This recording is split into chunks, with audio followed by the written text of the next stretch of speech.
It's okay to hurt. Have courage every day. The disciples were excited about all Jesus was doing and going to do. But just as any good teacher does, Jesus needed to prepare them for some tough stuff that was coming. Jesus began to tell his followers how he was going to be hurt and rejected by the religious leaders and then killed. Jesus wanted them to know. He wanted them to understand. He wanted them to make it through the hard times coming. So he talked to his followers about what was going to happen. But Peter didn't like the sound of all this. He said, "Jesus, can you come over here a minute so I can talk to you?" Jesus walked away from the others and over to Peter. Peter looked upset and said, "Jesus, stop talking this way. Stop talking about how you have to suffer and about how people are going to turn against you and about how you'll die. You're the rescuer we've been waiting for. You're going to conquer our enemies and reign as king. What you're saying just can't happen to you." Jesus looked over at his followers and then back to Peter and said, "Get out of my way, Satan. You are not thinking about what God wants or seeing with your heaven eyes. You're just thinking like a normal person thinks." Why do you think Jesus called Peter Satan? Peter was Jesus' friend, but Jesus just called him Satan and told him to get out of his way. It's because instead of seeing things from God's view, Peter was letting Satan get into his thinking. And now Peter's words were tempting Jesus, just like Satan had tempted him out in that desert. Jesus knew what was about to happen, and he wasn't looking forward to being hurt, hung naked on a cross, and killed. But Jesus had come to earth to do important work that his Father had asked him to do. So it was wrong for Peter to try to protect Jesus from that work and from the cross that Jesus needed to bear. Jesus called the others over closer and he told them, "If anyone wants to become my follower, he must say no to himself, take up his cross, and follow me.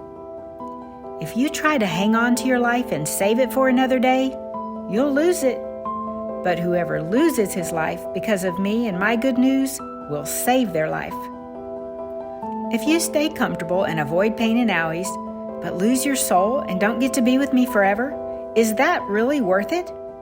Even if you got the whole world and all its stuff, what good would it do you if you lost your soul?" That's an easy answer, huh?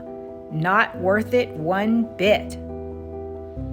Jesus was trying to prepare his followers for what was about to happen to him, but also Jesus knew that they would have hard things to face in their lives too.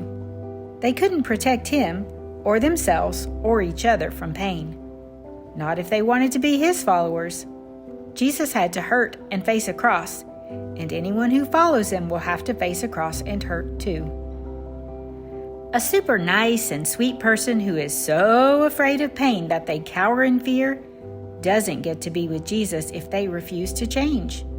Just like someone who steals or lies or murders. You can't be like Jesus if you say, "I'm afraid that might hurt, and I'm not going to do anything that makes me afraid or that might hurt me." Jesus isn't like that, is he? So if you want to be like Jesus, you have to let him teach you how to be brave. And we have to help each other learn to be brave. Because Jesus says that everyone who follows him will have their own cross to carry. That doesn't mean we'll all carry a piece of wood like Jesus did, but we will all hurt in some way, like he did.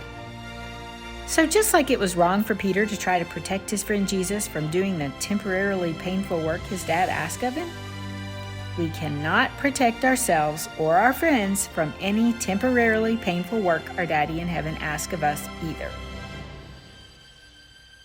And did you know that even now, as a child, you can get some practice in God's ways of being brave? Like if you fall off your bike and scrape your knee, or you get a shot, or need a tooth pulled, or a splinter taken out, those are all just some of your chances to practice courage. So don't shrink back, or shrivel up, or get mad, or run away in fear from those things. Be brave, trust, and practice courage with every loose tooth, boo-boo, band-aid, and skin knee. God can help you through it, and you can grow, grow, grow in courage. Just you watch and see.